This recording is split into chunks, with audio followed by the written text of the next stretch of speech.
Hey guys, Tina here and welcome to another video. Today I'll be talking about my 2018 goals. Now last year was a good year for reading. I read a lot of books. I did not end up enjoying all of them, or a quite decent amount of them I did not end up enjoying. I was just in a weird mood throughout the year, especially the second half of the year. I didn't really feel like reading them, but I did read. But I didn't take a lot from those books. I think that's the main problem. So this year I do not want to make that mistake again. I will not be participating in a lot of challenges, and I will not be placing a lot of pressure on myself reading wise. That's the plan. So I will be participating in the Goodreads goal, and I do plan to read quite a few books, but I'm going to set it at 12 books. And that's basically one book a month. And I have a specific list here. I'm going to show you the books. But that's either one book a month. I can read them all in 1 month if I want to. It doesn't matter. But there are 12 books that I would like to read this year. And I'm going to show them to you right now. Just briefly, I'm going to go through them. I know it's embarrassing that I have not read them yet. And I'm not going to go into the synopsis of these books because most of them are so well known that, as I said, it's embarrassing that I have not read them yet. But I'm going to show them to you right now. The first one is Jonathan Strange and Mr. Norrell by Susanna E. Clarke, which is a fantasy book. And yes, it's big, but I have to get to it. I started listening on audio, but the narrator, or I just listened to it at those times when I was really sleepy, and I just kept falling asleep. So I decided I have to actually pick it up. Then I have The Man in High Castle by Philip K. Dick. A tiny book. I started reading it, the writing was really weird, so I just didn't feel it, but it has to be done because it's a classic, isn't it? Sci-fi classic. I have to read it. Then I have The First 15 Lies of Harry August by Claire North. Heard nothing but great things about this one, and I would like to read her other books, but since I already own one, I would start with this one, right? You would think. Then I have another great author, Neil Gaiman and his American Gods. Yes, this is a huge book again, which is why I haven't read it yet. For some reason, it just hadn't pulled me in yet. I mean, I didn't feel the need to read it. I didn't even start reading it, so it didn't have a chance to pull me in yet. But this is happening. This is happening. Then I have another very popular book, and that's Station 11 by Emily St. John Mandel. Haven't read it yet. No, I haven't. Oh, all the shame, all the shame. And then I have Everything I Never Told You by Celeste Ng. I'm just not gonna say anything. To Kill a Mockingbird by Harper Lee. And then I have Handmaid's Tale by Margaret Atwood. This has to be done as well. I want to see the TV show, so if nothing else, I have to read it because of that. Tana French and In the Woods, a murder mystery. So much popular. I've heard very mixed things about it. Some people love it.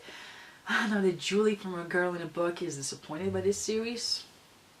I don't think I'm that, tough of a customer when it comes to murder mysteries, because I don't usually even try to figure out who the killer is. I don't care. Surprise me. That's my, view of these books. But I shall see what, I think about it. Then I have, embarrassingly, All the Light We Cannot See by Anthony Doerr, and I think I should read it soon because it's sort of a wintry read. I don't know. Embarrassing again. Then I have Belgravia by Julian Fellows. This is, it's not a Victorian, it's in the 1800s during the Napoleonic Wars, high society and all that. The author, is somehow involved with Downton Abbey, or was. Not sure, but I just bought it on a whim, and now I have to read it. And the last the last book of the 12 is Yagassi's Homegoing, another book that I have been hearing nothing but praise for it, and yet still here it is. So yeah, those are the 12 books that I have to read this year. 12 books compared to 100 is nothing, so this will have to be done. As I said, I can read them like 3 in 1 month, and then 1 month nothing. I don't know. We shall see. But I do have other plans, and I also plan to reread all of Brandon Sanderson's epic fantasies, but I have since then changed my mind, and I'm only going to read half of them because he has released State of Sanderson for his birthday in December, and there were some new release dates. So things have slightly been pushed back, some of them, and I don't feel the need to rush through all of his books now.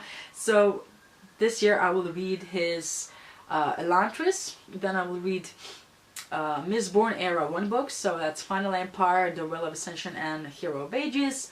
And also I will read the associated novellas with these worlds as well. And then I will read Warbreaker, and I think that that's gonna be it, because really, the first epic fantasy book of his comes out in 2019 now, so I can wait and have them a bit more freshly in my mind. So that's one of the goals. I will not be buying more than 50 books this year, she said. Hopefully I stick to that, hopefully. Oh, this is going to be embarrassing at the end of the year. Oh, this is going to be so embarrassing. Then I also decided to pay myself for reading books, and I got this idea because I watched Elena from Elena Reads, and she talked about this game that she's gonna have, a Bookopoly, and I'm not actually gonna participate in that, but it did give me idea. So I will pay myself for every book that I read, and it's gonna be €2 per book, or except if the book is bigger than 500 pages, then I'll have €3 for that book.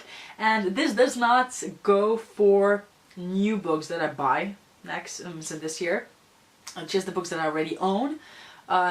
If I read a new book, I don't get anything. I mean, that's, why would I be paid for something that I just bought? No, that is, you know, I bought it, I have to read it. So this is going to be old books that I already own, you know, books that, yes, I might get in January, but I actually bought in December, because I did do that. I will get €1 for library books, because I do not want to discourage myself from, you know, not reading library books.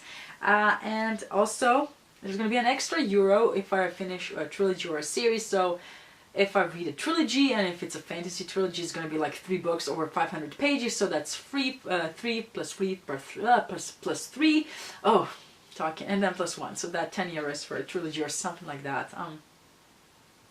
You know, I'm sort of making this as I go along, so yeah. But at the end of the year, I hope to have a nice pile of books. Yeah, money for books, of course, or anything else I want to. Actually, we shall see how this will work out, though.